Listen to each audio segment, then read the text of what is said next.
आयुष्यात अशी कुठली केस आहे की ज्याच्यामुळे तुमच्या आयुष्यात एक माइंडसेट तुमचा बदलला किंवा एक तुमच्या आयुष्यातली ती माइलस्टोन केस ठरली? सायकलची मॅरेथॉन स्पर्धा झालेली होती आणि तो घरी चालला होता स्पर्धा झाल्यानंतर त्यांनी काही डोक्याला हेल्मेट वगैरे काही लावलेलं नव्हतं. आनंदात तो घरी चालला होता. घराच्या 200-300 मीटर आधीच लक्षात आलं नाही कशाची धडक बसली आणि तो अचानक डिवायडरवर पडला गेला आणि त्याच्या मेंदूला बऱ्यापैकी इजा झाली. जवळच्या रुग्णालयात त्याला नेण्यात आले. रुग्णालयात नेल्यानंतर त्याच्या डोळ्याच्या ज्या दोन्ही बाहुल्या असतात त्या मोठ्या झालेल्या होत्या. डोळ्याच्या दोन्ही बाहुल्या मोठ्या होणे हे आमच्या फील्डमध्ये अजिबात चांगलं लक्षण नाही. त्या डॉक्टरांनी प्रथम उपचार करून पटकन पेशंटला शिफ्ट केल्यानंतर सिटी स्कॅन झाला. सिटी स्कॅनमध्ये असं कळालं की कवटीचा काही भाग त्याच्या मेंदूत घुसला आणि खूप मोठा रक्तस्राव झाला. आता हे मेंदूचे जे ऑपरेशन्स असतात फार क्रिटिकल असतात, ह्याच्यात वाचण्याचे चान्सेस किती टक्के असतात? किंवा ऑपरेशन हे जीव वाचवण्यासाठीचे प्रयत्न आहेत.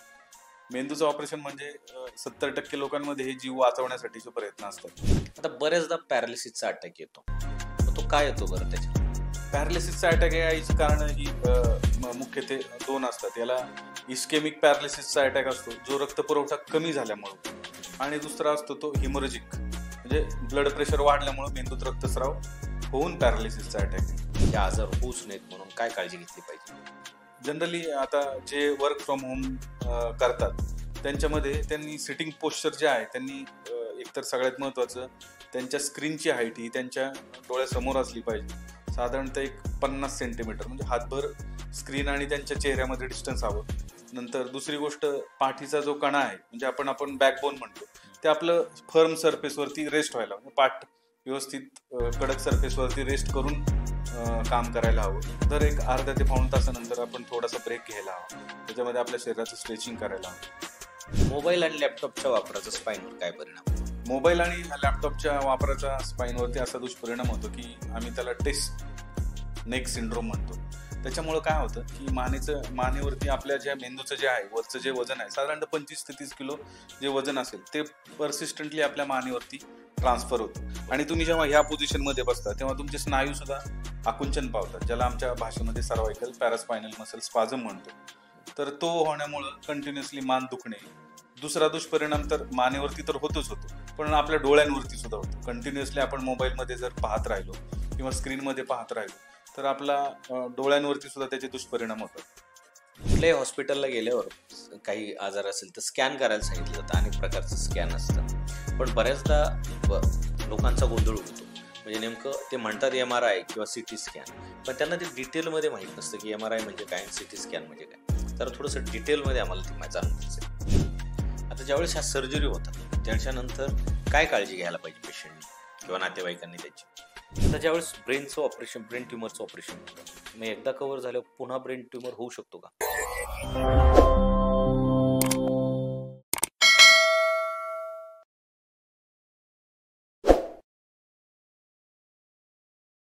जय महाराष्ट्र मंडळी, मी PK भांडवलकर. चहा विथ सत्ता या कार्यक्रमामध्ये पुन्हा एकदा तुम्हा सर्वांचं मी मनपूर्वक स्वागत करतो. मंडळी, मेंदू म्हटलं की मानवी शरीराचा सर्वात गुंतागुंतीचा पण सर्वात अद्भुत अवयव. त्याचं रहस्य उकलण्यासाठी लागते अचूकता, ज्ञान आणि एक संवेदनशील हृदय. आणि हे सगळं एकत्र आणणारे नाव म्हणजे डॉक्टर अभिजित गंगाळे साहेब. एक कुशल न्यूरोसर्जन, एक संवेदनशील डॉक्टर आणि एक असा विचारवंत जो प्रत्येक श्रोत्याच्या मनात नवीन जाणीव जागवतो. आजच्या पॉडकास्टमध्ये आपण बोलणार आहोत mind matters with doctor Abhijit Gangale sir. मेंदूच्या विज्ञानाबद्दल, मनाच्या प्रवासाबद्दल आणि त्या अदृश्य नात्याबद्दल जे विचार, भावना आणि जीवन यांना जोडतं. तर मंडळी, आजचा पॉडकास्ट खूप महत्त्वाच्या विषयावर होणार आहे, खूप इंटरेस्टिंग होणार आहे. त्यामुळे शेवटपर्यंत नक्की बघा आणि चॅनलला अजून सबस्क्राईब केलं नसेल तर सबस्क्राईब करून घ्या आणि बेल आयकॉन दाबायला विसरू नका. डॉक्टर साहेब नमस्कार. नमस्ते. तुमचं सत्ता मंचावर खूप खूप स्वागत. धन्यवाद. कशा आहात? मजेत. डॉक्टर साहेब, एकंदर आपल्या कुटुंबाची पार्श्वभूमी काय आणि वैद्यकीय क्षेत्राकडे कसा प्रवास झाला? माझं नाव डॉक्टर अभिजित बाळकृष्ण गंगाळे. माझे वडील बाळकृष्ण सावळराम गंगाळे हे पशुवैद्यकीय अधिकारी म्हणून निवृत्त झाले. ते वेटरनरी डॉक्टर होते. तर आयुष्याचा त्यांचा प्रवास मी पाहिलेलाच होता, खडतर होता. त्यामुळे मी त्यांना त्यांच्या काळात योग्य मार्गदर्शन न मिळाल्यामुळं त्यांना डॉक्टर होण्याची संधी मिळाली, पण ते वेटरनरी डॉक्टर झाले. पण माझ्या मनात होतं की त्यांची जी राहिलेली खंत आहे ती आपण पूर्ण करावी, म्हणून मी त्या पद्धतीने वाटचाल केली आणि एक MBBS ला ॲडमिशन 2006 साली मला भेटलं. त्याच्यानंतरचा प्रवास मी 2012 साली माझं MBBS पूर्ण झालं. MBBS पूर्ण झाल्यानंतर मी MS जनरल सर्जरीला ॲडमिशन घेतलं गव्हर्नमेंट मेडिकल कॉलेज नांदेडला. 2013 ते 16 या काळात मी माझी जनरल सर्जरीची पदवी ती पूर्ण केली. पण फक्त जनरल सर्जरीवरती न थांबता मला सुपर स्पेशालिटी करण्याची एक इच्छा होती. पण ती कोणत्या ब्रांचमध्ये करायला हवी याच्यासाठी 2011 साली 10-11 साली आमच्या घरात एक ॲक्सिडेंट झाला होता. ॲक्सिडेंट माझ्या वडिलांच्या चुलत भावाचाच झाला होता आणि तो एकदम अशा दुर्गम ठिकाणी झाला होता. तिथून पेशंटला पुण्यात येईस्तोपर्यंत त्यांचं निधन झालं. ते एक स्पार्क होतं की यार आपल्या शिक्षणाचा आपल्या घरातल्यांसाठी, आपल्या आजूबाजूच्या लोकांसाठी, आपल्या समाजासाठी आपल्या शिक्षणाचा उपयोग व्हायला हवा.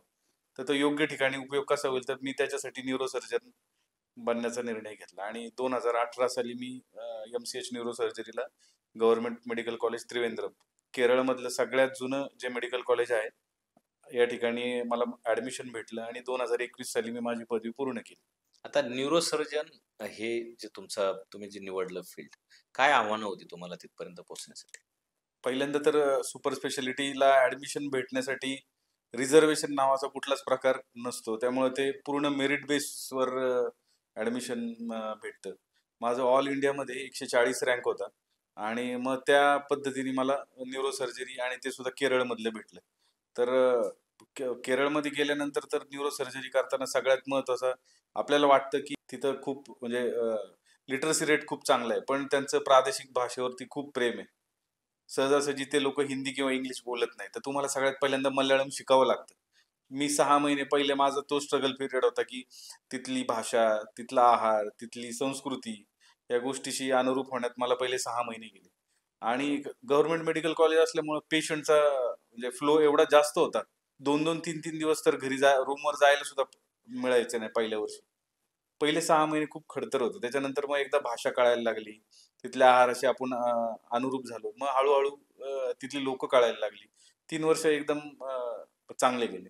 आणि सगळ्यात महत्त्वाचं केरळमध्ये हेल्थ सिस्टम एवढी छान आहे, की अख्ख्या भारतामध्ये जर सगळ्यात चांगली हेल्थ सिस्टम असेल तर ती केरळची आहे. त्याच्यामुळे तिथून जो अनुभव भेटला तो खूप चांगला होता.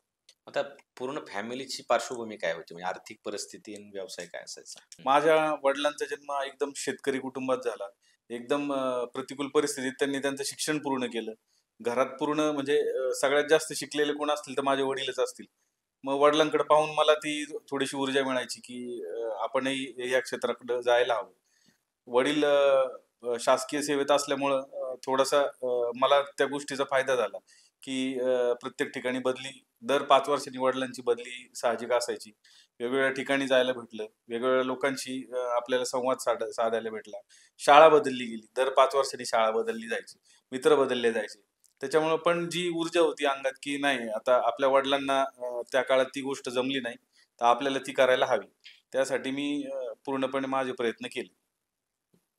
आता मेंदू म्हटलं की खूपच नाजूक अवयव आहे.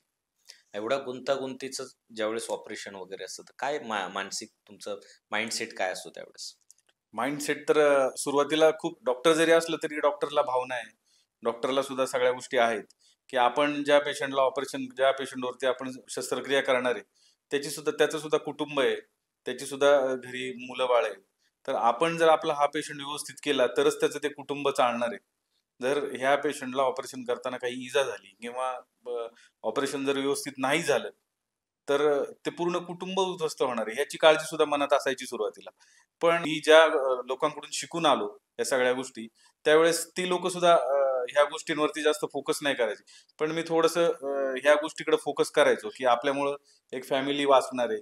त्यामुळं मला थोडंसं काम करण्यामध्ये सुद्धा थोडासा आनंद यायला लागला. पेशंट जसे चांगले व्हायला लागले, जसा रिस्पॉन्स भेटायला लागला, तसं मलाही कामात एकदम चांगलं वाटायला लागलं. काम वाढत गेलं तसं चांगलं वाटत राहिलं. एक यशस्वी डॉक्टर म्हणून तुम्ही काय पाहता? त्या डॉक्टरकडे काय असलं पाहिजे? यशस्वी डॉक्टरकडे पाहताना सगळ्यात महत्त्वाचं डॉक्टरांनी आपल्या डॉक्टरकीशी प्रामाणिक असणं खूप गरजेचं आहे. आपण पेशंटला देताना सल्ला हा योग्य आणि प्रामाणिक द्यायला हवा. जेणेकरून त्याचं भविष्यात कुठलं नुकसान नाही झालं पाहिजे आणि आपल्या म्हणजे आपल्या वागण्याचा, आपल्या ट्रीटमेंटचा हा पेशंटला त्रास नाही झाला पाहिजे. ह्या 2 गोष्टी खूप महत्त्वाच्या आहेत. सगळ्यात महत्त्वाचं अचूक निदान करणं गरजेचं आहे.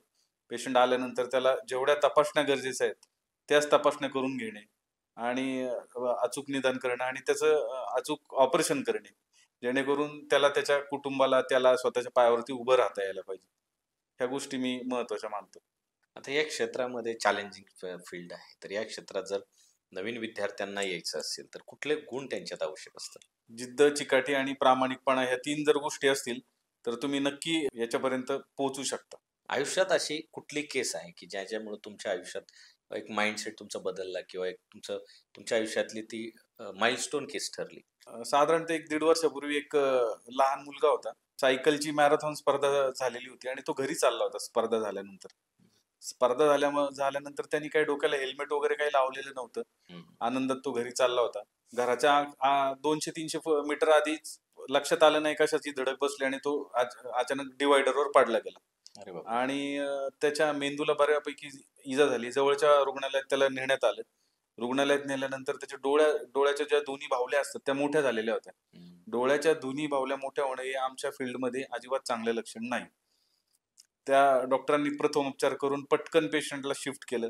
शिफ्ट केल्यानंतर सिटी स्कॅन झाला. सिटी स्कॅन मध्ये असं कळालं की कवटीचा काही भाग त्याच्या मेंदूत घुसला आणि खूप मोठा रक्तस्राव झालाय. अरे बापरे! अशा कंडिशन मध्ये एकतर त्याचे वडील सुद्धा तिथे नव्हते, फक्त आई होती. आईलाही मराठी भाषा कळत नव्हती. सगळ्याच गोष्टी एकदम चॅलेंजिंग होत्या आणि अशा वेळेस फोनवरती फक्त चर्चा करून आम्ही पेशंटच्या नातेवाईकांची कन्सेंट घेतली, ऑपरेशनसाठीची परवानगी घेतली आणि पेशंटला पुढच्या अर्ध्या तासात त्याला ऑपरेशन थिएटरमध्ये घेतलं आणि ऑपरेशन थिएटरमध्ये घेतल्यानंतर ऑपरेशन एकदम यशस्वी झालं. सगळ्यात महत्वाचं, ऑपरेशन नंतर त्याच्या डोळ्याच्या बाहुल्या ज्या असतात, ज्याला पिपिल्स म्हणतो आम्ही आमच्या भाषेत, त्याचा आकार एकदम नॉर्मल झाला. त्या व्यवस्थित रिॲक्शन आली त्यांच्यामध्ये आणि दुसऱ्या-तिसऱ्या दिवसानंतर तो व्हेंटिलेटर मधून बाहेर आला. म्हणजे तो चमत्कार होता. त्याचे वडील आणि त्याची फॅमिली मला म्हणजे अक्षरशः मला म्हणजे भरून आलं की तो पेशंट जेव्हा चांगला झाला की त्याचे वडील माझ्या पाया पडायला, मला त्यावेळेस एकदम असं म्हणजे वाटलं की अरे काहीतरी वेगळीच गोष्ट झाली. ती सगळ्यात लक्षात राहण्यासारखी केस आहे. खूप छान. म्हणजे तुम्ही त्याचा जीव इतक्या म्हणजे वाचवला. पाहता क्षणी तर असं वाटलं की आता जर ऑपरेशन नाही केलं तर जीव तर ऑलरेडी त्याचा म्हणजे एका वेळेस तो गमवायला लागू शकतो. पण ऑपरेशन वेळेत झाल्याचा फायदा इतका चांगला झाला की त्याचं आयुष्य पूर्ण, 8वीतला मुलगा होता, त्याचं आयुष्य पूर्ण. आणि आता जर पाहिलं तर कुणी म्हणणारही नाही त्या मुलाची एवढी मोठी सर्जरी झालेली. अरे, एवढं नॉर्मल झाला? एकदम नॉर्मल. आता मेंदूचं ऑपरेशन करताना म्हणजे मनात काय भाव असतो तुमच्या? काय ती इतकी किचकट सर्जरी असते, एक सिच्युएशन पेशंटची एकदम खराब असते, त्यावेळेस काय डोक्यात असतात, विचार काय चालू असतात? विचार हेच असतात की सगळ्यात पहिलं आपलं पेशंट बरा व्हायला हवं. आपल्यामुळं, आपल्या ऑपरेशनमुळं त्या पेशंटच्या नातेवाईकांना, त्याच्या मुलाबाळांना, तो पेशंट त्याच्या कुटुंबात पुन्हा जाईल याची शाश्वती आपण द्यायला हवी.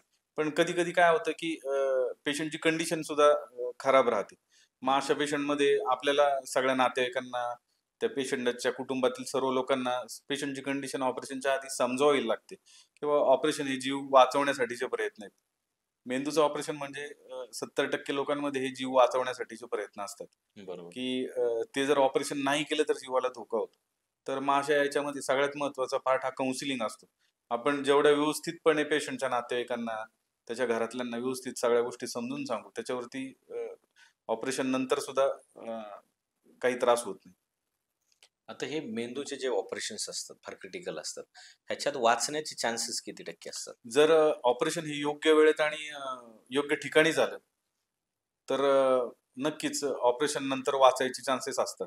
पण जेव्हा आमच्या हातात पेशंट जोपर्यंत येतो तोपर्यंत जर तो त्याची कंडिशन खूप खराब झालेली असेल किंवा मेंदूला जो लागलेला मार हा भरपूर ठिकाणी असेल तर अशा पेशंटमध्ये वाचण्याची शक्यता डॉक्टर लगेच सांगू शकत नाही. त्याला वेळ हेच उत्तर असतं. किती वर्षाची प्रॅक्टिस आहे आपली? मी 2021 पासून न्यूरोसर्जरी मध्ये प्रॅक्टिस करतो.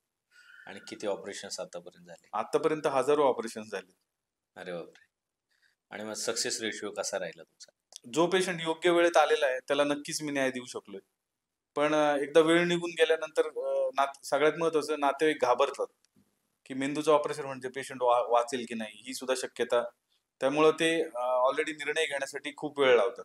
जसा वेळ निघून जाईल, टाइम इज ब्रेन, आमच्या भाषेमध्ये टाइम इज ब्रेन एक म्हण आहे.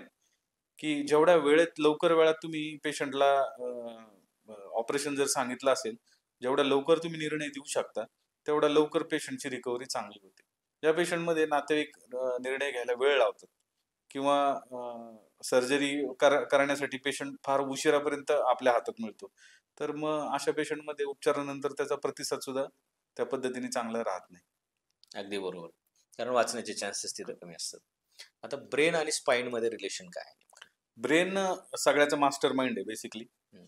आपल्या हातापायाला जे सेन्सेशन्स असतात ते ब्रेन मधून, स्पायनल कॉर्ड मधून, स्पाइन मधून हातापायाला पुरवठा करतात. ब्रेन मध्ये सगळ्या संवेदना तयार होतात. सगळ्या प्रोग्रामचं जे नियोजन आहे ते सगळं ब्रेन मध्ये तयार होतं आणि आपल्या हाताला आणि पायाला जे कमांड जातात ते सगळ्या मेंदूतून तयार होऊन स्पायनल कॉर्ड मधून, स्पाइन मधून आपल्या हातापायाला त्या कमांड्स पुरवल्या जातात. म्हणजे मज्जातंतू काय काम करतो त्याच्यामध्ये? जे स्पायनल कॉर्ड मध्ये मज्जातंतू असतात ते फक्त वाहक म्हणून काम करतं, पण सगळी प्रक्रिया ही मेंदूमध्येच होत राहते. आता बऱ्याचदा पॅरालिसिसचा अटॅक येतो.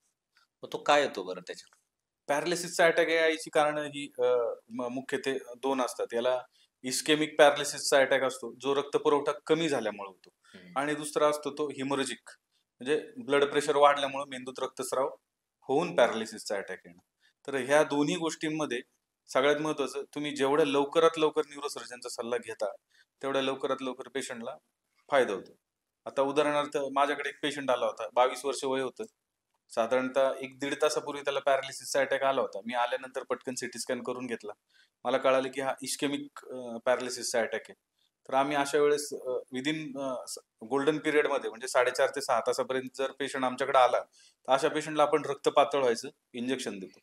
तर रक्त पातळ व्हायचं इंजेक्शन दिल्यानंतर त्या मुलामध्ये इतका बदल झाला की दुसऱ्या दिवशी सकाळी तो एकदम नॉर्मल झाला. कुणी म्हणणारही नाही की त्याला काल पॅरालिसिसचा अटॅक आला होता. फक्त तुम्ही वेळेत हॉस्पिटलला न्यूरोसर्जनकडे पोहोचायला हवं. बरोबर. आता म्हणजे शहरांमध्ये हे असे हॉस्पिटल किती असतात साधारण? संख्या कमी असेल फार. न्यूरोसर्जनचे हॉस्पिटल फार कमी आहेत तसे, पण कॉर्पोरेट हॉस्पिटलमध्ये न्यूरोसर्जन अवेलेबल असतात.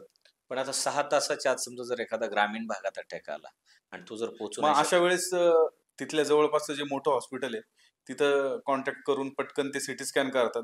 सिटी स्कॅन मग न्यूरोसर्जनशी डिस्कस केला जातो आणि त्याच्यानंतर आम्ही निर्णय सांगतो. मग त्या पद्धतीने पुढे ट्रीटमेंट ते चालू करतात. आम्ही जरी नाही पोहोचू शकलो तरी आता म्हणजे सध्याच्या जमान्यामध्ये मोबाईल झालं, व्हॉट्सअप झालं, हे एवढं प्रगत आहे की पेशंटचा सिटी स्कॅन झाला की दुसऱ्या सेकंदाला मोबाईलवर येतो. तो सिटी स्कॅन पाहून मग आम्ही पुढचा सल्ला देऊ शकतो की म्हणजे या treatment पेशंटला तिथं चालू होते. ट्रीटमेंट काय द्यावी लागेल, कशी द्यावी लागेल, या पद्धतीने. आता ही जो स्पाइन आहे म्हणजे माणसाचा मणका आहे, ह्याची रचना नेमकी कशी असते? हा बेसिकली 4 विभागांमध्ये विभागला जातो. सर्वायकल, थोरॅसिक, लंबार आणि सॅक्रोकॉक्सिजियल रिजन. तर आपल्या हाताच्या ज्या संवेदना आहेत त्या सगळ्या सर्वायकल मधून, म्हणजे मानेच्या नेमकं मणक्यामधून मराठीत काय म्हणतात त्याला? सर्वायकल, मानेचा हा मानेचा मणका, इन जनरल मानेचा मणका म्हणजे सर्वायकल रिजन. थोरॅसिक आणि लंबार म्हणजे आपली कंबर आणि पाठ, आणि खाली माकड हाड हे सॅक्रोकॉक्सिजियल रिजन असतो. आपल्या हाताला जो पुरवठा होतो सगळा मानेतून होतो, सर्वायकल. पाठ आणि कंबर ही सगळी थोरॅसिक आणि लंबार, आणि माकड हाड हे आपलं सॅक्रोकॉक्सिजियल रिजन असतं. तिथून सगळ्या ज्या नसा बाहेर पडतात, तिथून त्या संवेदना आपल्या सगळ्या मेंदूपर्यंत जातात आणि मेंदूचे जे सिग्नल्स आहेत ते पुन्हा मज्जारज्जूमधून आपल्या ज्या हाताच्या किंवा पायाला पुरवल्या जातात. आता जास्तीत जास्त स्पाइनचे आजार कोणते आहेत? म्हणजे मोस्टली जास्त लोकांना त्याचा त्रास आहे. स्पाइनचे आजार आता सध्या तरी 2018 नंतर, जसं 18-19 नंतर जसं कोविड चालू झालंय तसं वर्क फ्रॉम होम चालू झाले. तर यंग जनरेशन मध्ये जास्त वेळ लॅपटॉप वरती किंवा स्क्रीन वरती काम करून मानेचे आणि कमरेचे आजार जास्त प्रमाणात पाहिले जातात. आणि वयाच्या 50 नंतर डिजनरेटिव्ह स्पाइन डिसीज, म्हणजे शेतकरी कष्टकरी जे लोक आहेत, ज्यांनी आधी खूप प्रमाणात कष्ट केलेले आहेत, अशा पेशंटमध्ये, अशा लोकांमध्ये जनरली मानेचे आणि पाठीचे आजार उद्भवतात. म्हणजे कसे आता जी कष्टकरी आहे, मजूर वर्ग असेल किंवा ज्याला शारीरिक श्रम जास्त आहे, काय हाडाची झीज होते काय? हाडाची झीज हा प्रकार तर असतोच, पण अति श्रमामुळे सुद्धा या सगळ्या गोष्टी उद्भवतात. कमरेचे मणके पुढे मागे सरकणे, किंवा जे लोक मानेवर खांद्यावरती ओझी वाहतात अशा पेशंटमध्ये सर्व्हायकल स्पाईन म्हणजे मणक्याचे प्रॉब्लेम जास्त प्रमाणात असणे या गोष्टी पाहिल्या जातात प्रामुख्याने. मग आता ह्याची काळजी कशी घ्यायची? समजा हे आजार होऊच नयेत म्हणून काय काळजी घेतली पाहिजे? आजार होऊ नये याच्यासाठी आपण तर सगळ्यात महत्वाचं आपल्या दैनंदिन आयुष्यामध्ये काही महत्वाचे बदल घडवायला हवे. कुठले बदल आहेत ते? जनरली आता जे वर्क फ्रॉम होम करतात त्यांच्यामध्ये त्यांनी सिटिंग पोश्चर जे आहे त्यांनी एकतर सगळ्यात महत्वाचं त्यांच्या स्क्रीनची हाईट ही त्यांच्या डोळ्यासमोर असली पाहिजे. साधारणतः एक 50 सेंटीमीटर म्हणजे हातभर स्क्रीन आणि त्यांच्या चेहऱ्यामध्ये डिस्टन्स हवं. नंतर दुसरी गोष्ट पाठीचा जो कणा आहे म्हणजे आपण बॅकबोन म्हणतो ते आपलं फर्म सरफेसवरती रेस्ट व्हायला म्हणजे पाठ व्यवस्थित कडक सरफेसवरती रेस्ट करून काम करायला हवं. दर एक अर्ध्या ते पाऊण तासानंतर आपण थोडासा ब्रेक घ्यायला हवा. त्याच्यामध्ये आपल्या शरीराचं स्ट्रेचिंग करायला हवं. पण आता हे ऑफिशियल लेवलला कसं शक्य आहे? जे आय-टी सेक्टरमध्ये काम करतात किंवा बैठे काम करतात, त्यांना तर अर्ध्या 1 तासाला उठता येत नाही. जेव्हा ते त्यांचं काम करतात तेव्हा त्यांनी त्यांच्या लॅपटॉपची पोझिशन एक लॅपटॉप स्टँड घ्यायला हवं. लॅपटॉप स्टँड घेतल्यानंतर त्या लॅपटॉपची स्क्रीन आपल्या समोर एक्झॅक्टली डोळ्यासमोर असणं गरजेचं आहे. जेव्हा लॉंग टाइम त्यांच्या मीटिंग्स असतात तरी इन बिटवीन त्यांना जर 2-3 मिनिटं मिळाले तर पटकन उभं राहणं, थोडंसं हातपाय स्ट्रेचिंग करणं, थोडंसं एक 2-3 मिनिटं चालणं, ह्या गोष्टी सुद्धा खूप महत्वाच्या असतात. म्हणजे फिजिकल मूव्हमेंट नक्की महत्वाची. नक्की हा मांडीवर म्हणजे आजकाल लोक घरी काम करताना मांडीवर लॅपटॉप ठेवून काम करतात. मान कंटिन्युअसली ह्या पोझिशन मध्ये राहते. हे सुद्धा खूप चुकीचं आहे. कारण आता जास्तीत जास्त तरुण वर्ग बॅक पेनच्या त्रासाने जास्त नक्की हो. तो त्रासलेला आहे. मग त्यांच्यासाठी हे महत्वाचं ठरू शकतं. लाईफस्टाईल मॉडिफिकेशन हे मी जे आता सांगितले की पाठ आपली स्ट्रेट सरफेस वरती थोडासा सपोर्ट देऊन बसलं पाहिजे. आपल्या मानेची आपल्या डोळ्यांची म्हणजे आपली स्क्रीन आणि आपले डोळे हे एका लेवलला असले पाहिजेत. ह्या सगळ्या गोष्टी थोड्याशा सांभाळल्या पाहिजेत. आता लहान मुलांमध्ये पण बरेच गंभीर आजार आपल्याला पाहायला मिळतात. मग त्यांचं नेमकं कारण काय? ते तर ऑफिस वगैरे त्यांना तर हलवून नाही, त्या कंजेनायटल डिफॉर्मिटीज लहान मुलांमध्ये असतात. म्हणजे लहानपणापासूनच त्या उद्भवतात. बऱ्याचदा आजकाल तरी आता म्हणजे लोक सुशिक्षित असल्यामुळं व्हिटॅमिन B12, फॉलिक ऍसिड याचं प्रमाण बऱ्यापैकी असतं. त्याच्यामुळं आणि गरोदर. महिला ज्यावेळेस गरोदर असतात तेव्हा त्यांचे स्कॅन्स वगैरे होतात. त्याच्यामध्ये ॲनोमली स्कॅन नावाचा एक प्रकार असतो. त्याच्यामध्ये पेशंटचा म्हणजे बाळाचा मेंदू, त्याच्या पाठीची रचना, या सगळ्या गोष्टींचा अभ्यास त्याच्यामध्ये सुद्धा कळतो. हे तंत्रज्ञान एवढं प्रगत झाले की आपल्याला लहानपणी सुद्धा त्याला काही ॲनोमलीज आहेत का बाळाला ह्या सगळ्या कळतात. जर पहिलं कसं व्हायचं की आहार व्यवस्थित प्रमाणात नसायचा, गोळ्या औषधांचा प्रादुर्भाव असायचा, भेटत नसायचा ग्रामीण ठिकाणी. तर अशा ठिकाणी पाठीच्या मणक्याचे आजार म्हणजे लहान मुलांमध्ये जास्त असायचे. त्याच्यामध्ये मायलोमेनिंगोसिल म्हणतात त्याला. तर हे प्रमाण किंवा स्पायना बायफिडा ज्या लोकांमध्ये व्हिटॅमिन B12, फॉलिक ऍसिड हे गरोदर असताना घेतले जात नाही ज्या महिलांमध्ये, त्या महिलांच्या बाळांमध्ये हे प्रमाण जास्त असायचं. पण आता जनरली म्हणजे सगळ्याच महिलांमध्ये फॉलिक ऍसिड आणि व्हिटॅमिन B12 ह्या सगळ्या गोष्टी गरोदर असताना दिल्या जातात. त्यामुळे ह्या आजारांचा प्रादुर्भाव खूप कमी झालेला आहे. आणि काही मुलांमध्ये लहानपणापासूनच कंजेनायटल डिफॉर्मिटीज असतात. तर जसं जसं वय वाढत जातं तसं तसं आपण त्या डिफॉर्मिटीज करेक्ट करण्याचा प्रयत्न करू शकतो.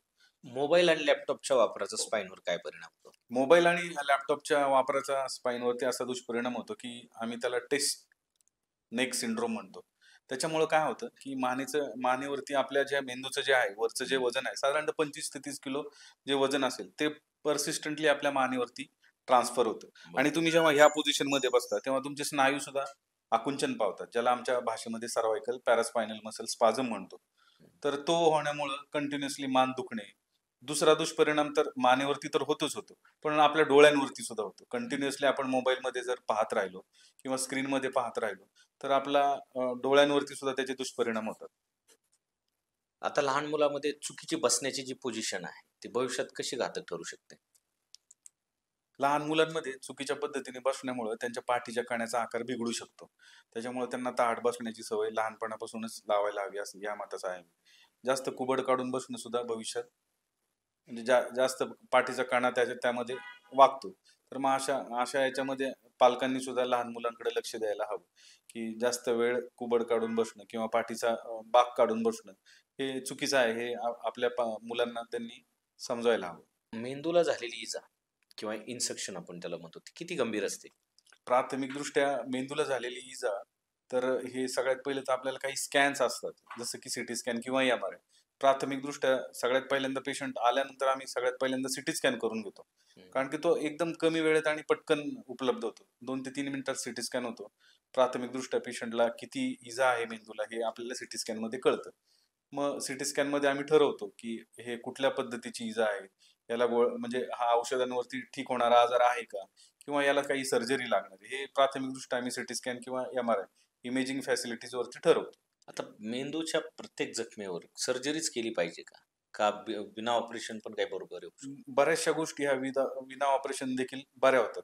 पण त्याच्यासाठी निदान करणं त्या पद्धतीचं गरजेचं आहे. मोस्ट ऑफ द टाइम आपल्याला सर्जरी म्हणजे ऑपरेशन करायला सांगितलं जातं. म्हणजे त्याचं रिझन काय असतं? पेशंटची कंडिशन, पेशंटला श्वास घ्यायला काही त्रास होतोय का? रक्तस्राव किती मोठा आहे? पेशंटच्या दोन्ही दोन्ही डोळ्याच्या ज्या बाहुल्या आहेत त्याच्यामधली रिएक्शन, नंतर पेशंटच्या हातापायातली ताकद, पेशंटचे बाकीचे व्हायटल्स जसं की ब्लड प्रेशर, नंतर हृदयाचे ठोके, या सगळ्या गोष्टी पाहून आणि सगळ्यात महत्त्वाचा पेशंटचा जो स्कॅन आहे तो पाहून आम्ही आणि पेशंटची क्लिनिकल कंडिशन या दोन्ही गोष्टींचा ताळमेळ समतोल ठेवून आम्ही पेशंटला जर सर्जरी लागणार असेल तर सर्जरी किंवा पेशंटला मेडिसिनवरती कव्हर होणार असेल तर मेडिसिन, हे दोन्ही पर्याय देत राहतो. आता न्यूरो सर्जरीमध्ये ॲडव्हान्स टेक्निक आलेले आहे. कुठल्या पद्धतीने ते वापरलं जातं?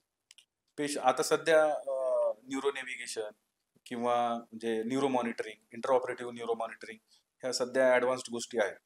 तर न्यूरो नेव्हिगेशन हा प्रकार असा आहे की आपण किती खोलावरती पेशंटला इजा असेल किंवा गाठ असेल तर त्या गाठीचे तुकडे काढू शकतो कमीत कमी इन्सिजनमध्ये, की बरोबर प्रिसाइजली अचूकपणे त्या गाठीपर्यंत जाणे आणि तिथून त्या गाठीचा तुकडा काढणे हे न्यूरो नेव्हिगेशनमुळे शक्य झालेलं आहे. त्याच्यामुळं पेशंटलाही त्याचा फायदा होतो आणि डॉक्टरांनाही निदान करण्यासाठी त्याची मदत होते. आता ही जी रोबोटिक सर्जरी म्हणतो आपण, ती सुरक्षित आहे का?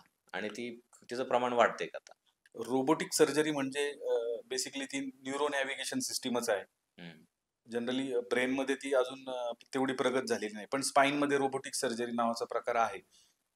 त्याच्यामध्ये काय होतं की आपल्याला त्या पेशंटचे स्कॅन जे असतात ते त्या मशीनमध्ये आपण इन्स्टॉल करतो आणि रिअल टाइम इमेज जे आहे पेशंटचं, जे ऑपरेशन करतानाची इमेज आणि पेशंट स्कॅन, या दोन्ही गोष्टी मॅच झाल्यानंतर आपल्याला त्याचं बेनिफिट होतं की बाबा आपल्याला कुठल्या ठिकाणी ऑपरेशन नक्की करणं गरजेचं आहे. आपल्या पेशंटला म्हणजे आपल्या काही मूव्हजमुळे पेशंटला काही त्याचा त्रास होणार आहे का, या सगळ्या गोष्टी आपल्याला त्या रोबोटिक्स सर्जरीमुळे किंवा नेव्हिगेशन सिस्टीममुळे कळतात. कुठल्याही हॉस्पिटलला गेल्यावर काही आजार असेल तर स्कॅन करायला सांगितलं जातं. अनेक प्रकारचं स्कॅन असतं. पण बऱ्याचदा लोकांचा गोंधळ उडतो. म्हणजे नेमकं ते म्हणतात MRI किंवा CT स्कॅन, पण त्यांना ते डिटेलमध्ये माहीत नसतं की MRI म्हणजे काय आणि CT स्कॅन म्हणजे काय. तर थोडंसं डिटेलमध्ये आम्हाला ते जाणून घ्यायचं आहे. सिटी स्कॅन म्हणजे आपल्या मेंदूचा एक एक्सरे असतो. आपण केव्हाही पडल्यानंतर आपण डॉक्टरांकडे गेलो तर आपल्या हाताला मार लागला तर डॉक्टर जसं आपल्याला हाताचा एक्सरे काढायला सांगतात, तसा सिटी स्कॅन हा बेसिकली मेंदूचा एक एक्सरे आहे. त्याच्यामध्ये सगळ्याच गोष्टी कळत नाहीत, पण ज्या गोष्टी गरजेच्या आहेत, ज्या गोष्टी आपल्याला इमर्जन्सीमध्ये लागणार आहेत, तर त्या गोष्टी आपल्याला सिटी स्कॅनमध्ये नक्कीच कळतात. आणि मेंदूच्या ज्या बारीक सारीक गोष्टी ज्या आहेत, मेंदूला रक्तपुरवठा किती आहे, कुठल्या भागात रक्तपुरवठा कमी झालेला आहे, ह्या सगळ्या ज्या गोष्टी आहेत त्या आपल्याला MRI मध्ये समजतात. MRI हे सिटी स्कॅन पेक्षा प्रगत व्हर्जन आहे. त्याच्यामध्ये मेंदूमधील मधल्या बारीक गोष्टी आपल्याला नक्कीच कळतात. म्हणजे अगोदर CT स्कॅन करणे, नंतर MRI करणे, असा प्रकार आहे. जर सिटी स्कॅन मध्ये काही गोष्टी कळाल्या नाहीत किंवा त्याचं निदान होत नाहीये तर मग अशा गोष्टीमध्ये आपल्याला MRI मध्ये नक्कीच मदत मिळते. आता मिनिमली इन्व्हेसिव्ह सर्जरी म्हणजे नेमकं काय? मिनिमली इन्व्हेसिव्ह सर्जरी हे आता आलेलं एकदम प्रगत तंत्रज्ञान आहे, ज्याचा आम्ही स्पाईनमध्ये म्हणजे मणक्याच्या सर्जरीमध्ये नेहमी वापर करतो. जनरली मिनिमली इन्व्हेसिव्ह सर्जरीचा फायदा हा असतो की तो कमी चिरफाड करता आपण पेशंटच्या मणक्याची सर्जरी करतो. साधारणतः एका टाक्यामध्ये पेशंटची सर्जरी होते. म्हणजे पूर्वी ज्या ऑपरेशनसाठी 8 ते 10 सेंटीमीटरचा चिरफाड व्हायची, ती आता साधारणतः 7 ते 8 मिलीमीटरमध्ये तंत्रज्ञानामुळे शक्य आहे.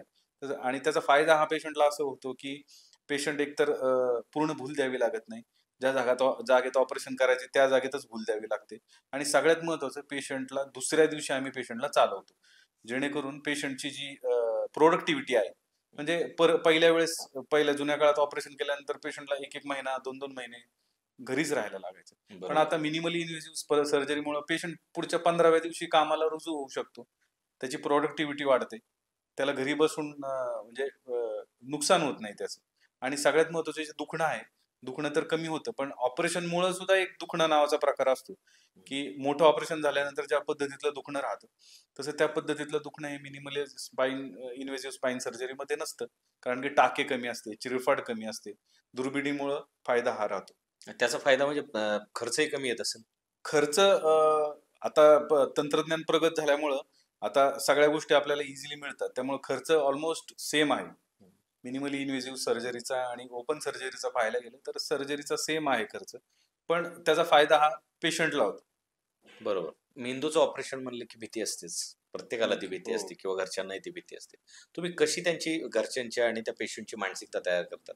सगळ्यात पहिलं तर पेशंट बऱ्याचदा शुद्धीवर असतो नसतो, त्यामुळं पेशंटची मानसिकता मेंदूच्या पेशंटमध्ये तयार करणं हे थोडंसं डिफिकल्टच आहे. काउन्सिलिंग हा पार्ट आहे. सगळ्यात पहिलं तर नातेवाईकांना आपल्याला व्यवस्थित सगळ्या गोष्टी एक्सप्लेन करायला लागतात, की आपण कुठल्या भागाचं ऑपरेशन करणार आहे, त्याचे फायदे तोटे काय आहेत, भविष्यात जाऊन पेशंटला तो भाग चालला नाही तर काय पुढे होऊ शकतं.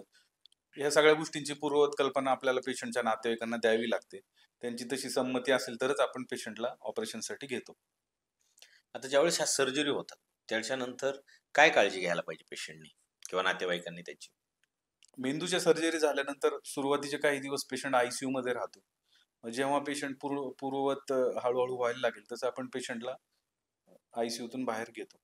पण आयसीयू मधून बाहेर घेतल्यानंतर काही पेशंटमध्ये थोडीशी हातापायामध्ये कमजोरीपणा किंवा बोलताना काही त्रास. मग त्यासाठी सगळ्यात महत्वाचं तर पेशंटचं सर्जरी इतकंच पेशंटला रिहॅबिलिटेशन नावाचा प्रकार आहे. ते सुद्धा खूप गरजेचं आहे. रिहॅबिलिटेशनमध्ये पेशंटचा व्यायाम करून घेणे. फिजिओथेरपिस्ट असतात.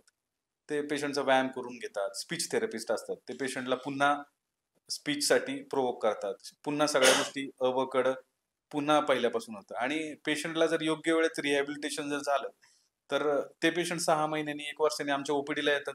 त्यावेळेस कळत सुद्धा नाही, की हे पेशंट आपल्याकडे 1-1 महिना हॉस्पिटलमध्ये होते. बरोबर.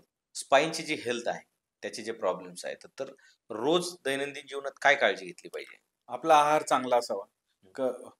आपल्या शरीराला हालचाल म्हणजे व्यायाम चांगले असावे आणि सगळ्यात महत्त्वाचं ना निर्व्यसनी राहणं खूप गरजेचं आहे. तंबाखू, सिगारेट, बिडी या गोष्टींमुळं आपल्या हाडांचा ठिसूळपणा जास्त प्रमाणात वाढतो. तर मग अशा लोकांमध्ये मणक्याचे आजार होण्याची संभावना थोडीशी जास्त प्रमाणात असते. त्यामुळं व्यसनांपासून सुद्धा दूर राहायला हवं. आता हे व्यायाम असतील, योगासनं असतील किंवा बॉडीचं एक पोश्चर असेल, तर तो किती महत्त्वाचा आहे कशा पद्धतीने की ह्याच्यासाठी स्पाइनसाठी? 100% खूप महत्वाचं आहे. आपलं भारतीय संस्कृती एवढी चांगली आहे. आपल्याला आपल्या पूर्वजांकडून योग अभ्यास एवढा छान पद्धतीने आलाय. परदेशात त्याचं मार्केटिंग होतं, पण भारतात त्याचं मार्केटिंग होत नाही. याचं खूप दुःख वाटतं. सगळ्यात महत्वाचं 80% आजार हे मणक्याचे आजार हे गोळ्या औषधांनी आणि आपल्या लाईफस्टाईल मॉडिफिकेशन आणि आपले जे पूर्वजांकडून आलेले योगाभ्यास आहे, याच्यावरतीच नीट होता. पण याच्यावरती कुणीच भर देत नाही. काम करत नाही. काम करत नाही. सूर्यनमस्कार घालणे आणि योगासनं याचा आपल्या शरीराच्या लवचिकतेवरती, आपल्या पाठीच्या स्नायूंवरती खूप चांगला परिणाम होतो. त्यामुळे ते नेहमी करायला हवं. डॉक्टर साहेब, बऱ्याचदा झोपण्याच्या चुकीच्या पद्धतीमुळे प्रॉब्लेम्स होतात किंवा चुकीची गादी वापरल्यामुळे प्रॉब्लेम्स होतात. तर झोपण्याची योग्य पद्धत काय आहे? किंवा चांगली गादी कशी वापरावी? कोणत्या पद्धतीची गादी वापरली पाहिजे? आपण सुरुवात मानेपासून करूया. सगळ्यात पहिलं तर मानेखाली उशी घेणं चांगलं आहे. साधारण पण त्या उशीची हाईट खूप जास्त प्रमाणात, उंची खूप जास्त प्रमाणात नसावी. साधारणतः एक 3 ते 4 सेंटीमीटर त्या उंचीची उशी वापरावी. उशी वापरताना या आपल्या मानेचा जो बाक आहे, त्याची काळजी घ्यावी, की हा बाक व्यवस्थित राहायला पाहिजे. तो नैसर्गिक बाक असतो. ज्याला आमच्या भाषेमध्ये सर्व्हायकल लॉर्डोसिस म्हणतो. जर खूप जास्त प्रमाणात उंचीची उशी घेतली, तर तो सर्व्हायकल लॉर्डोसिस म्हणजे मानेचा जो बाक आहे, तो कमी होण्याची शक्यता असते. अशा पेशंटमध्ये मानेचे विकार जास्त प्रमाणात पाहिले जातात. बरेचदा असं होतं की बरेच डॉक्टर सजेस्ट करतात की उशी घेऊ नका, कारण ब्रेनला ब्लड सर्क्युलेशन होत नाही. त्याच्या मागे काय का? नाही. तसं नाहीये, नक्कीच नाहीये. मानेखाली उशी असावी. फक्त ती उशी ह्या पद्धतीने असावी, की मानेचा जो कणा आहे, मानेचा जो सर्व्हायकल लॉर्डोसिस आहे, ते मेंटेन राहायला. नंतर पुढचा प्रश्न आहे गादीचा. तर गादी पाहता आजकाल मार्केटिंगमध्ये भरपूर प्रमाणाच्या बाहेर मार्केटमध्ये गाद्या आहेत. पण गादी असताना थोडीशी ती कडक असावी, खूप देखील मऊ नसावी. आपल्या पाठीच्या जे स्नायू आहेत त्यांना चांगल्यापैकी सपोर्ट मिळायला हवा. अशा पद्धतीची गादी वापरली तर नक्कीच त्याचा फायदा होतो. पाठीवर किंवा एका कुशीवर तुम्ही नक्कीच झोपू शकता. पण पोटावर झोपणं, पालथं झोपणं हे टाळायला हवं. त्याचे काय परिणाम होतात? पोटावर झोपल्याचा दुष्परिणाम असा असतो, की सगळ्यात पहिलं तर आपल्या श्वासोच्छ्वास आणि मेंदूला होणारा रक्तपुरवठा ह्या दोन्ही गोष्टी कॉम्प्रोमाईज होतात. त्याच्यामुळे पोटावरती झोपणं, पालथं झोपणं हे टाळायला हवं. आता वजन वाढलं किंवा लठ्ठपणा वाढला तर स्पाईनवर लोड येतो का? हो, नक्कीच. स्पाईनवर आणि आपल्या गुडघ्यांवरती नक्कीच लोड येतो. वजन वाढल्यामुळे गुरुत्वाकर्षणाचा नियम आहे. तर वजन वाढल्यानंतर ते वजन सगळ्यात पहिले ट्रान्सफर आपल्या पाठीच्या मणक्यांवरती आणि आपल्या गुडघ्यांवरती होतं. त्याच्यामुळे आपण जेव्हा उभं राहतो, चालतो, तेव्हा काही आपण प्रवास करतो, तेव्हा सगळा भार आपल्या पाठीच्या मणक्यांवरती आणि गुडघ्यांवरती जातो. त्यामुळे जर वजन वाढणे किंवा लठ्ठपणा याचा सगळ्यात जास्त दुष्परिणाम आपल्या पाठीच्या मणक्यांना आणि गुडघ्यांना होतो. डॉक्टर साहेब, आता बऱ्याच लोकांची दैनंदिन जीवन डिस्टर्ब झाले, स्ट्रेसफुल लाईफ झाली, त्याचा मेंदूवर काय परिणाम होतो का? नक्कीच. आता सध्या धकाधकीच्या जीवनामध्ये स्ट्रेसफुल लाईफ असल्याचा दुष्परिणाम हा आपल्या मेंदूवरती नक्कीच होतो. स्ट्रेसफुल लाईफ असल्यानंतर स्ट्रेस जेव्हा आपल्या शरीरावरती येतो, तेव्हा कॉर्टिसॉल नावाचं एक हॉर्मोन आपल्या शरीरामधून बाहेर पडतं. त्याचे दुष्परिणाम आपल्या मेंदूवरती जे महत्त्वाचे मेंदूचे काही घटक आहेत, त्या ठिकाणी होतो आणि तो आपल्याला दिसतो देखील. डिप्रेशन, अँक्झायटी, झोप न लागणे ह्या सगळ्या गोष्टी आपल्याला त्याच्यातून दिसतात. डॉक्टर साहेब, बऱ्याच प्रकरणामध्ये ब्रेन ट्यूमर हा हल्ली वाढलेला आजार दिसतो आपल्याला. नेमकं त्याचे रिझन्स काय आहेत, की कशामुळे ब्रेन ट्यूमर होतो आणि काय काळजी घ्यायला पाहिजे की तो होऊ नये म्हणून? प्रिव्हेन्शनसाठी ब्रेन ट्यूमरच्या काही गोष्टी नाही आहेत. फक्त रेडिएशन एक्सपोजर आपलं कमी हवं, आपला मोबाईलचा वापर कमी हवा. या गोष्टी आपण टाळण्यासारख्या सहजासहजी आहेत उपलब्ध. तर त्या आपण करू शकतो. पण सगळ्यात महत्त्वाचं आता ब्रेन ट्यूमरचं तंत्रज्ञान एकदम प्रगत झाल्यामुळं ब्रेन ट्यूमरचं निदान हे खूप अचूक झालेलं आहे. खूप लवकरात लवकर आपल्याला ब्रेन ट्यूमरचं निदान करता येतं. पेशंटची लक्षणं पाहून आपण पेशंटला सीटी स्कॅन किंवा MRI भरपूर साऱ्या ज्या गोष्टी आहेत त्या करून किंवा पेट स्कॅन झालं, या गोष्टी करून आपण पेशंटचं अचूक निदान करू शकतो आणि त्याच्यावरती इलाज खूप पटकन करू शकतो. आणि सगळेच ब्रेन ट्यूमर हे प्राणघातक नसतात. काही ब्रेन ट्यूमरमध्ये काही प्रकार जे आहेत ते खूप सौम्य असतात. तर त्याचं ऑपरेशन नंतर त्याचं प्रोग्नोसिस म्हणजे प्रतिसाद हा खूप चांगला असतो. त्याच्यामुळं ब्रेन ट्यूमर हे आता पहिल्यासारखं मिथ राहिलेलं नाहीये, की ब्रेन ट्यूमर झाला म्हणजे आपलं आयुष्य संपलं. तसं नाहीये. ब्रेन ट्यूमर जर योग्य वेळेत, योग्य ठिकाणी अचूक त्याचं निदान झालं, तर त्याचं वेळेत इलाज देखील करता येतो. आता हेच लवकर समजत नाही हा आजार, मग ह्याची लक्षणं नेमकी काय आहेत?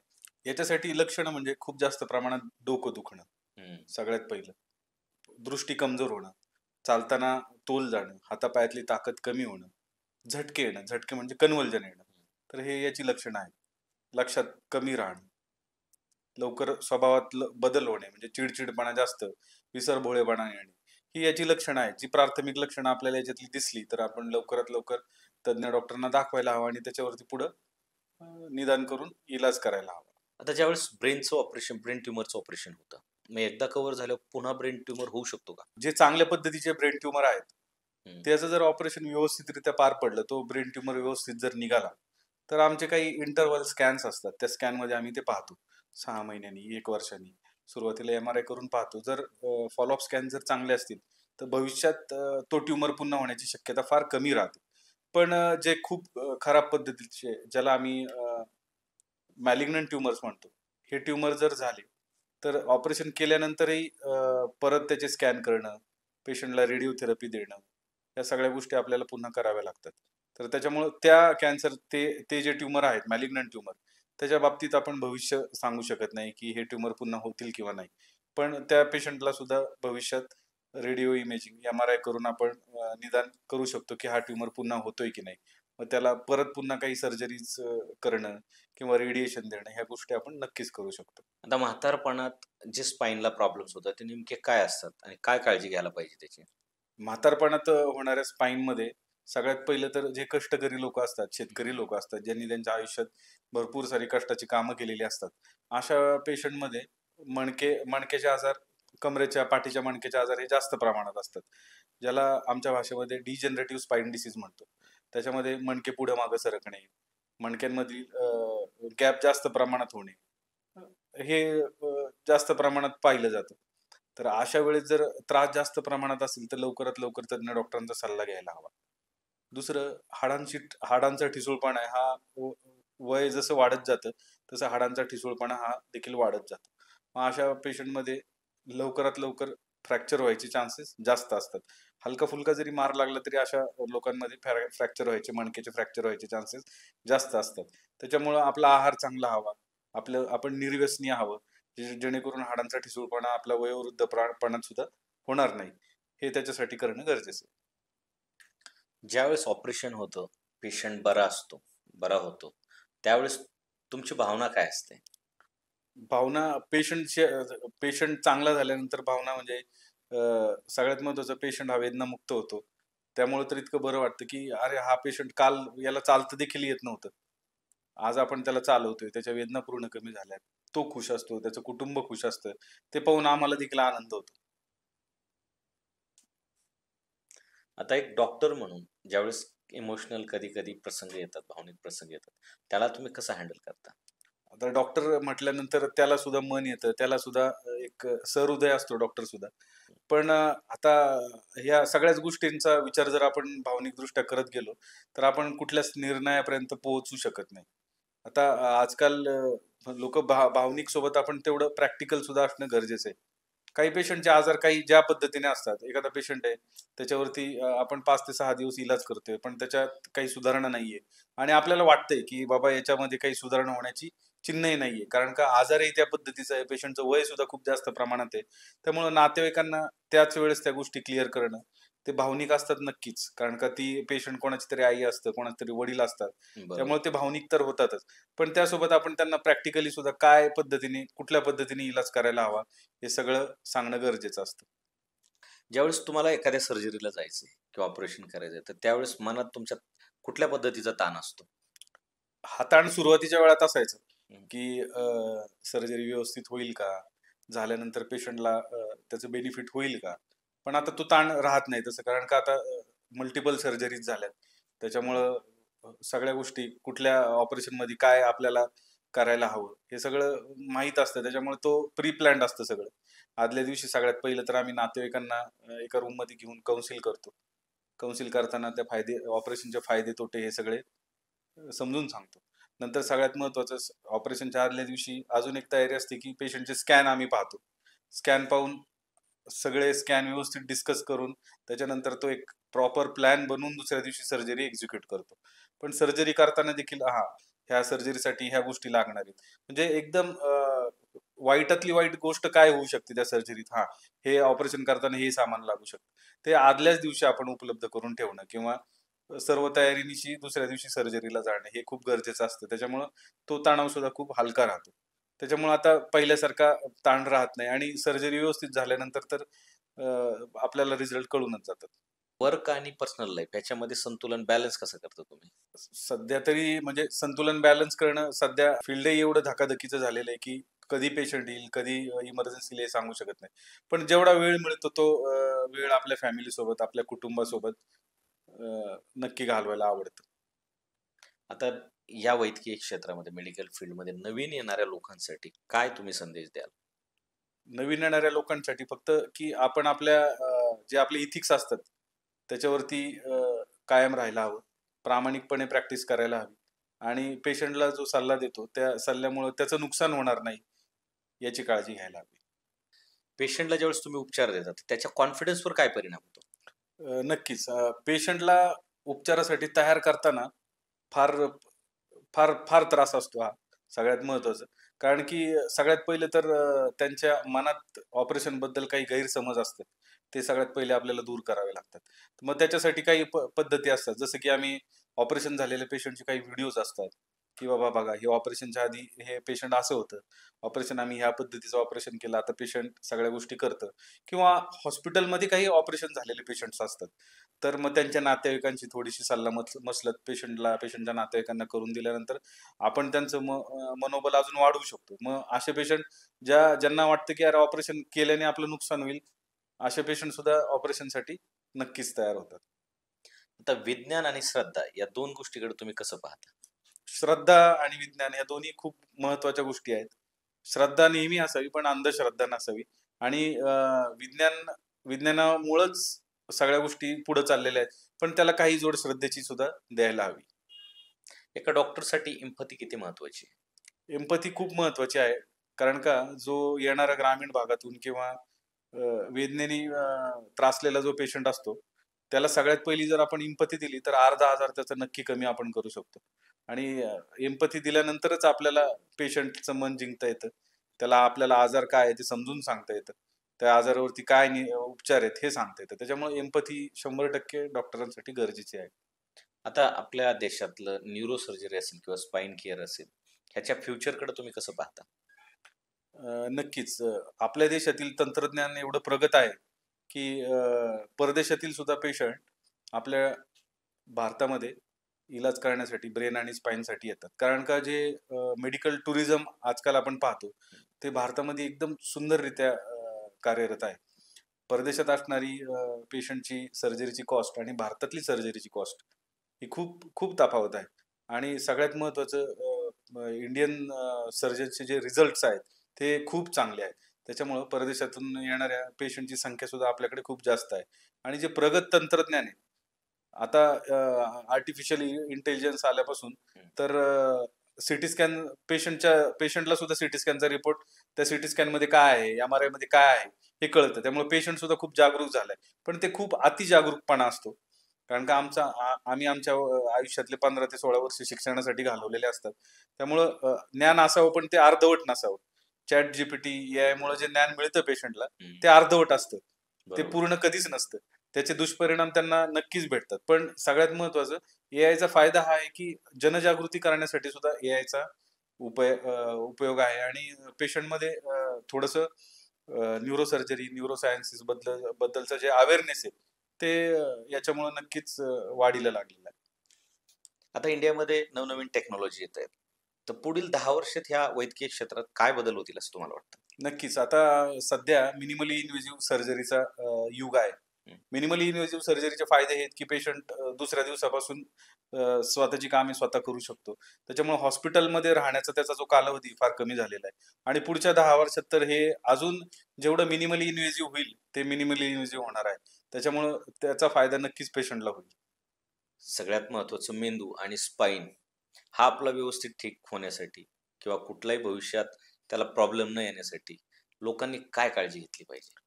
सगळ्यात महत्त्वाचं तर योग्य आहार, योग्य व्यायाम, योग्य पद्धतीने झोप देखील मेंदूसाठी गरजेची असते.